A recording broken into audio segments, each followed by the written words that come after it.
नमस्कार दोस्तों, आपका स्वागत है अपनी YouTube चैनल PFP में। आज हम टाइटन के बारे में चर्चा करने वाले हैं। कंपनी के रिजल्ट्स आए और स्टॉक हमें कंटिन्यूअसली नीचे जाता हुआ नजर आता है, तो क्या हमें खरीदारी करनी चाहिए या फिर और गिरावट देखने को मिल सकती है? ऐसी सिचुएशन में एज ए रिटेल इन्वेस्टर हमें क्या करना चाहिए, इसके बारे में आज हम चर्चा करने वाले हैं। सबसे पहले कंपनी के रिजल्ट्स पर नजर डाल देते हैं। नेट सेल्स हमें ईयर ऑन ईयर बेसिस पे 4% ऊपर जाता हुआ नजर आया। नेट प्रॉफिट में 9.5% की गिरावट देखने को मिली। एबिटा हमें 0.5% नीचे जाता हुआ नजर आया। क्लियरली यहाँ पर हमें नेट प्रॉफिट मार्जिन नीचे जाता हुआ नजर आता है। सेल्स तो ऊपर गया लेकिन नेट प्रॉफिट नीचे जा रहा है। डिफरेंस भी काफ़ी अच्छा है, मतलब मार्जिन्स में हमें गिरावट देखने को मिली है। स्टॉक ऑलरेडी हायर लेवल्स पर ही ट्रेड कर रहा था। वैल्यूएशन भी काफ़ी ज़्यादा प्रीमियम चल रहा था। मार्केट का सेंटिमेंट आपको पता ही है, लेकिन इतनी गिरावट टाइटन में देखने को नहीं मिली थी। रिजल्ट्स आए, मार्केट को रिजल्ट्स अच्छे नहीं लगे, तो स्टॉक में हमें फिलहाल गिरावट देखने को मिल रही है। अब फंडामेंटल्स के बारे में बात करते हैं। सेगमेंट वाइज रेवेन्यू ब्रेकअप के बारे में बात करें तो ज्वेलरी से 78.7% का रेवेन्यू है। वॉच और वेरेबल से 8.2%, वॉचेस से 10.8%। यहाँ पर पता नहीं दोनों का अलग अलग क्यों रखा है। आईवेयर से 1.9%, कॉर्पोरेट से 0.3%। लोकेशन वाइज ब्रेकअप के बारे में बात करें, इंडिया से 99.5% का रेवेन्यू आता है और रेस्ट ऑफ द वर्ल्ड से 0.5%। नंबर ऑफ स्टोर्स के बारे में बात करें तो लेटेस्ट डेटा के हिसाब से 2178 नंबर ऑफ स्टोर्स हैं, जो कि आपको कंटिन्यूअसली बढ़ते हुए नजर आते हैं। टाइटन की बहुत सारी ब्रांड्स है, एक तो तनिष्क ब्रांड हो गया, उसके बाद फास्ट ट्रैक का ब्रांड है, टाइटन आई प्लस है, ऐसे बहुत सारे ब्रांड्स हैं। इंडिविजुअली इनके नंबर ऑफ स्टोर्स भी आपको बढ़ते हुए नजर आते हैं। ऐसा नहीं है कि सिर्फ एक ही पर्टिकुलर ब्रांड जैसे कि टाइटन आई प्लस सिर्फ यहीं पर ग्रोथ हो रही है। सारी ब्रांड्स में आपको अच्छी ग्रोथ यहां पर नजर आती है, लेकिन पर्टिकुलरली तनिष्क, टाइटन आई प्लस ये जो मेन है, वहां पर आपको ज्यादा स्टोर्स नजर आते हैं और वहां पर ग्रोथ भी आपको कंपैरेटिवली ज्यादा नजर आती है। फिनेंशियल ट्रेंड के बारे में बात करें तो आप देख पाएंगे काफ़ी ज़्यादा हेल्दी फाइनेंशियल ट्रेंड है। ग्रोथ तो हमें पहले भी देखने को मिल रही थी, लेकिन कोविड के बाद हमें रेवेन्यू एकदम से जंप होता हुआ नजर आया और प्रॉफिटेबिलिटी में भी जंप देखने को मिला। मैंने ये नोटिस किया है कि कोविड के बाद बहुत लोगों का थॉट प्रोसेस बदल गया है। अब भाई कोविड हुआ और यहाँ से चले जाएंगे, उससे पहले इतना कमा के रखा है, थोड़ा यूज़ करके जाते हैं, थोड़ा मस्ती मजा करके जाते हैं, जो शौक हैं पूरे करके जाते हैं। तो यहाँ पर आपको बाइंग बहुत होती हुई नजर आती है। इसीलिए टाइटन में आपको बहुत अच्छा सेल्स देखने को मिला है। ये जो लग्जरी आइटम्स बेचते हैं वहां पर भी काफी अच्छा सेल्स हमें दिखाई पड़ता है और मार्जिन्स भी इंप्रूव हो चुके हैं। कोविड की वजह से मार्जिन जो 4-4.5% के आसपास पहुंच चुका था और जनरली इसका 6-6.5% का मार्जिन रहता है, लेकिन फिलहाल हमें ये 7% के भी ऊपर का मार्जिन जाता हुआ नजर आया, जो कि क्लियरली बहुत अच्छी बात है। शेयर होल्डिंग पैटर्न के बारे में बात करें, टोटल प्रमोटर होल्डिंग है 52.9%, जिसमें से कुछ भी प्लेज नहीं है। Mutual fund 4.5%, other DII 5.6%, FII 18.4% और रिटेल एंड अदर कैटेगरी में 18.5% की हिस्सेदारी दिखाई पड़ती है। तो शेयर होल्डिंग पैटर्न भी अच्छा है, 50% से ज़्यादा प्रमोटर के पास है और बाकी में भी आपको इन्वेस्टर्स में इंस्टीट्यूशंस का इंटरेस्ट नजर आता है। एनालिस्ट के रेटिंग के बारे में बात करें, 29 एनालिस्ट ने स्टॉक को कवर किया है, जिसमें से 62% का मानना है कि स्टॉक में खरीदारी करनी चाहिए। हायर साइड पे 36% का अपसाइड है, मीडियन है 15% का अपसाइड और लोअर साइड पे 25% की गिरावट बताई जा रही है। तो कौन सा लेवल अचीव हो सकता है? क्या 1700 का लेवल आ सकता है? क्या 3000 के प्लस के लेवल्स हमें देखने को मिल सकते हैं? नहीं मिल सकते, हम चार्ट पर जरूर देखेंगे। पीयर कंपैरिजन के बारे में बात करें तो ये एक रिटेल चेन चलाने वाली कंपनी है, जिस पर फोकस कहां पर है? एक फोकस तो है ज्वेलरी पर, मेन वहीं से रेवेन्यू आता है 70% से ज्यादा का। तो अगर हम कंपेयर करते हैं तो इसके कंपैरिजन में आपको नजदीक में कोई कंपनी नजर ही नहीं आएगी। राजेश एक्सपोर्ट्स में आप देख पाएंगे यहां पर आपको 18,000 करोड़ की मार्केट कैप है, जबकि ये 2 लाख करोड़ की मार्केट कैप वाली नजर आती है। तो साइज में तो कोई कंपेरिजन नहीं है। वैल्यूएशन के बारे में बात करें तो वैल्यूएशन आप देख पाएंगे क्लियरली आपको ये काफी ज्यादा प्रीमियम वैल्यूएशन पे नजर आता है, क्योंकि साइज भी बड़ी है, एक ब्रांड भी यहां पर बड़ी हो जाती है, इसलिए थोड़ा बहुत प्रीमियम वैल्यूएशन तो मिल ही जाता है। जब भी कोई एक सेक्टर अगर आप देखेंगे तो जो बड़ी कंपनीज है जिनकी ब्रांड वैल्यू ज्यादा अच्छी है, स्टेबिलिटी यहां पर ज्यादा अच्छी रहती है, तो वहां पर थोड़ा बहुत प्रीमियम तो मिलता ही है, लेकिन ये मेरे हिसाब से कुछ ज्यादा ही प्रीमियम हमें नजर आता है। 92 का पी रेशियो काफी ज्यादा हायर साइड पे दिखाई पड़ता है।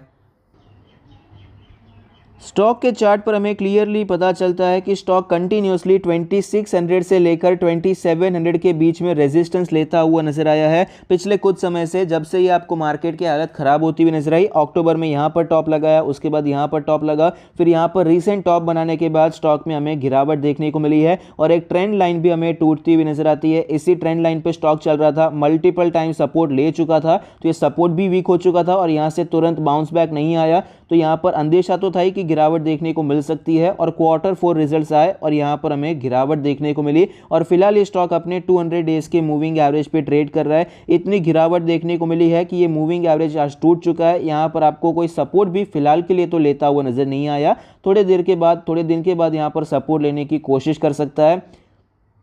डेली RSI 31 है, काफ़ी ज़्यादा वीकनेस है, मोमेंटम वीकनेस के साइड पे है, नीचे के साइड पे है। वीकली एवरेजेस के बारे में बात करें, वीकली चार्ट के बारे में बात करें तो आप देख पाएंगे 20 वीक्स के मूविंग एवरेज पर ये स्टॉक चल रहा था पिछले 1-2 साल से, लेकिन फिलहाल ये मूविंग एवरेज हमें टूटता हुआ नजर आया है, डिसाइसिवली ब्रेकडाउन नजर आता है।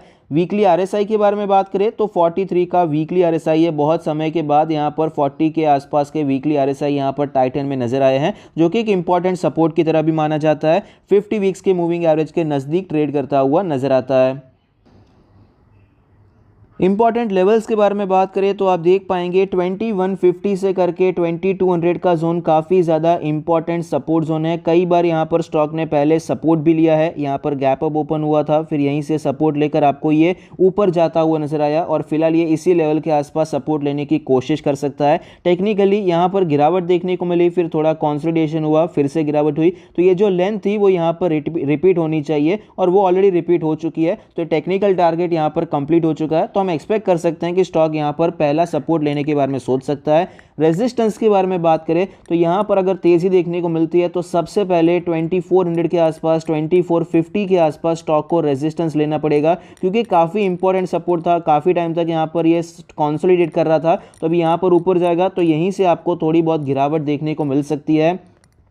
तो ये दोनों इंपॉर्टेंट लेवल्स हो चुके हैं, इस पर ही हमें काम करने के बारे में सोचना है। तो शॉर्ट टर्म के बारे में बात करें, अभी वीक है, अवॉइड करना चाहिए। 2400 के आसपास जाएगा, उसके ऊपर सस्टेन होता है तो हम सोच सकते हैं, लेकिन उसको बहुत टाइम लगेगा। एक बार तो रीटेस्ट करने आ सकता है, कंसोलिडेशन थोड़ा बहुत चल सकता है। मिड टर्म के बारे में बात करें, स्टॉक एक अच्छे लेवल पे है, हम फोकस पे रख सकते हैं, लेकिन अभी वीक है, अभी अवॉइड करना है। जब तक आपको कंफर्मेशन नहीं मिलता है कि यहाँ पर अभी तो सपोर्ट के आसपास है, इसके अलावा हमारे पास कोई कंफर्मेशन नहीं है, एटलीस्ट इसको सपोर्ट लेने दीजिए। एक बार कुछ बुलिश यहां पर कंफर्मेशन दिखाए तब हम यहां पर खरीदारी के बारे में सोच सकते हैं, तब तक के लिए मिड टर्म के लिए भी अवॉइड करना है। लॉन्ग टर्म के बारे में बात करें तो हम खरीदारी करने के बारे में सोच सकते हैं। लॉन्ग टर्म के लिए ये जो प्राइस जोन है काफी अच्छा जोन है, जहां पर एक्यूमुलेशन किया जा सकता है। अगर आपने आज भी खरीदा है करंट मार्केट प्राइस पे तो वो भी काफी अच्छा प्राइस है, लंबे समय के लिए, लंबी अवधि के लिए यहां पर आप निवेश करने के बारे में सोच सकते हैं, लेकिन वैल्यूएशन ज्यादा है ये हमें पता होना चाहिए। तो इसीलिए जब भी खरीदारी करें, वैल्यूएशन अगर ज़्यादा रहता है तो थोड़ा आपको यहाँ पर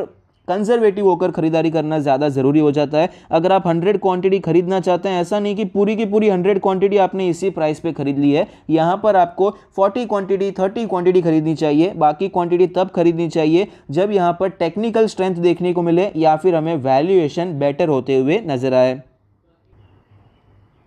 पॉजिटिव्स के बारे में बात करें तो कंपनी के फंडामेंटल्स अच्छे हैं, ग्रोथ काफ़ी अच्छी है, शेयर होल्डिंग भी काफ़ी अच्छा है, DIS का स्टेक भी हमें बढ़ता हुआ नजर आता है, most of the analyst bullish हैं और स्टोर एक्सपेंशन भी काफ़ी अच्छा देखने को मिला। नेगेटिव्स के बारे में बात करें, टेक्निकल्स वीक चल रहे हैं, नंबर्स भी वीक देखने को मिले हैं, FII का स्टेक भी कम हो रहा है, लेकिन एक्चुअली दूसरी जितनी कंपनीज हैं हमने पिछले कुछ समय में जितना एनालाइज किया है, जिस स्पीड से वहाँ पर FII की होल्डिंग कम हो रही है उस स्पीड से टाइटन में कम नहीं हो रही है। ये अभी मेरे हिसाब से अच्छी बात हो जाती है, क्योंकि FII का स्टेक कम हो रहा है, ये तो अभी नेगेटिव उसमें एक कॉमन बात सी हो गई है। वैल्यूएशन हमें प्रीमियम नजर आता है, उसमें कोई डाउट नहीं है। तो ऐसी सिचुएशन में करना क्या चाहिए, शॉर्ट टर्म और मिड टर्म के लिए वीक है, अवॉइड करना चाहिए। मिड टर्म के लिए आपको अच्छी अपॉर्चुनिटी मिल सकती है, शायद 1-2 हफ्ता वेट करना पड़ेगा, कोई अच्छा पैटर्न मिल सकता है तो हम वापस यहाँ पर डिस्कशन करेंगे, खरीदारी के बारे में सोच सकते हैं। लॉन्ग टर्म के बारे में बात करें, खरीदारी कर सकते हैं, लेकिन एग्रेसिव खरीदारी हमें बेटर वैल्यूएशन पे प्रेफर करना चाहिए। आई होप आपको ये वीडियो पसंद आता है, आपके इन्वेस्टमेंट और ट्रेडिंग डिसीजन में आपको ये मदद करता है। Thank you, stay happy, happy investing.